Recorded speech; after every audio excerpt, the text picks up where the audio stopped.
Og fra landbruget skal vi så her til vores egen verden. Her på TV-avisen skal vi i dag tage afsked med en kær kollega, populær både inden for og uden for huset. Det er dig, Henrik Voldborg. Nu har du fået lov til at rykke herover til bordet, i stedet for at stå ved din vejrkort. Det er da hyggeligt. Ja, og vi er simpelthen så kede af jo, at det er slut med dig. Du begyndte i 1963 med at fortælle om vejret her i TV-avisen. Ja, dengang hed det jo Aktuelt. Klokken 20, der var ikke TV-avis dengang, og der var om lørdagen skulle forudsige søndagsvejret på en meget primitiv måde. Det har rigtig nok ændret sig siden. Vi tegnede simpelthen på en tavle med kridt, hvordan vejret skulle se ud næste dag. Og dengang var du lidt i tvivl, om det var rigtigt, at det var det, du skulle lave, ikke? Nå jo, men altså, og så var det også det, at vi kunne kun højst snakke om vejret en dag frem. Nu går vi jo rask 5 dage frem, og så laver vi måske også nogle fejl der, men dengang kunne vi lave rigtig gode fejl også for det 1 dag frem. Det kan vi selvfølgelig stadigvæk sjældnere, men alligevel. Hvordan reagerer du selv, hvis du har kommet til at lave nogle forudsigelser, som så ikke holder stik? Ja, altså for det første så vil man jo komme med noget selvrensagelse. Kunne man have gjort det bedre? Og vi var nogen, der engang lavede det, vi kaldte de bagkloges klub ude på instituttet, hvilket var ret upopulært blandt nogle af kollegerne. Jeg ved, I har efterkritik hver dag af det, I sidder og laver, men det var absolut ikke populært dengang. Men du går ikke sådan rundt og er helt ulykkelig og ked af det? Nej, men der var en gang, jeg havde lovet god søndag i det grønne, og så begyndte der at regne kl. 10 om formiddagen. Der var jeg lige ved at sætte mig ud i haven og drikke kaffe og sige, det kan man jo altså godt alligevel. Ja. Hvad laver du, når du ikke er herinde hos os og fortæller om vejr eller ude på instituttet? Ja, nu håber jeg jo få tid til at genoptage noget af min musik igen. Jeg har spillet i symfoniorkester i mange år, og måtte lægge det af simpelthen lige, at det er noget, som jeg meget gerne vil genoptage nu her, hvis der stadig er plads til mig. Der har ikke været tid, fordi jeg ikke kunne komme til prøverne. Og du spiller både på cello og på... og hvad spiller du mere på? Jeg spiller klaver til husbehov, til mine viser og sådan noget, når jeg er ude og holde foredrag. Ja. Det håber jeg, du får masser af tid til. Og så fik du jo faktisk en gave af os i vores tidligere avis. Netop den der grønne trøje, du sidder med, fordi du er kendt for dine striktrøjer. Og hidtil har grønt været forbudt. Ja. Hvorfor egentlig? Ja, det kan vi jo få at se her om lidt, hvorfor.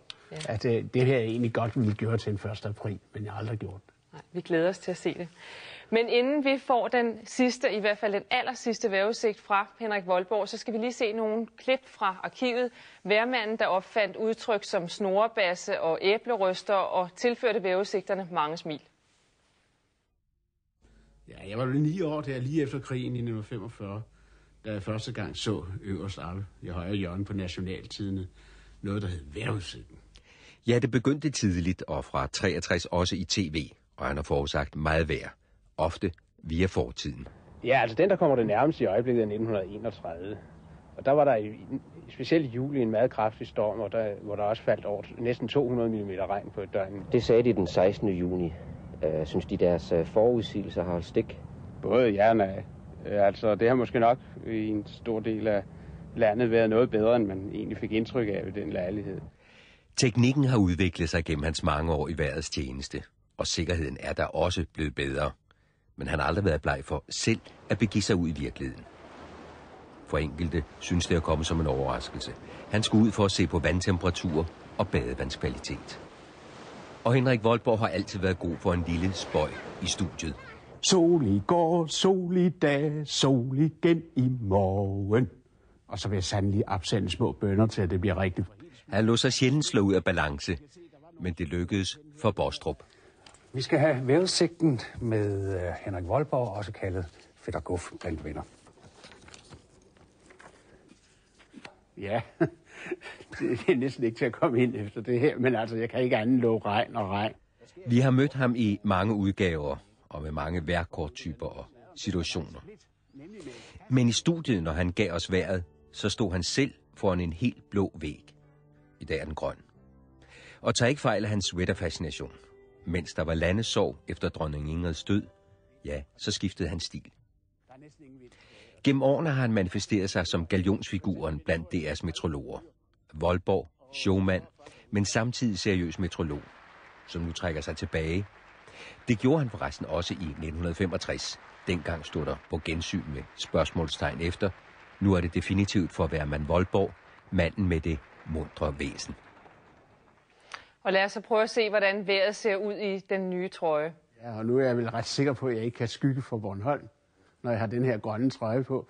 Glæd jer Bornholm, og for en gang skyld sker det, I kan se, hvad det er. Og det er sådan, at på skyfilmen, som I også kan se her igennem, der er en del skyer over Danmark, og der har været temmelig mange i dag, men også lidt huller i det. Og det har været her i Jylland specielt. Og der er stadig mange skyer, der skal forbi. Og det vil tage nogle dage endnu med det her rolige vejr. Men når vi kommer hen på midt på ugen, så sker der noget. Og det kommer her fra Nordskandinavien, og faktisk længere overfra fra Rusland. Og vi skal strømme ned mod Danmark her i løbet af de sidste på ugen her. Og det vil give en del snebyer, specielt til Bornholmerne. Og det har noget at gøre med Østersøens varme vand. Men i morgen tidlig, så er der ikke de store forandringer. Det er mest skyet vejr. Måske lidt frost op i den nordlige del.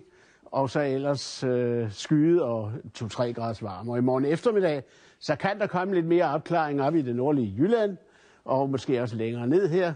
Og så, når vi så kommer videre hen, så går en af mine drømme i opfyldelse. Jeg vil så gerne slutte af med at forudsige snevejr. Og det ser ud som om, vi i hvert fald i disse dage her vil få snebyer, men det rigtige snevejr vil komme, når nu varmen igen vil forsøge at fortrænge den kulde, for at lægge mærke til de her mange temperaturer under 0 og med frisk til hård vind, så vi får faktisk noget vintervejr. Det, der er usikkert, det er, hvornår det forlader os igen. Men lad os så håbe, at snevejret denne gang vil gå i opfyldelse. Jeg får jo ikke chancen en gang til.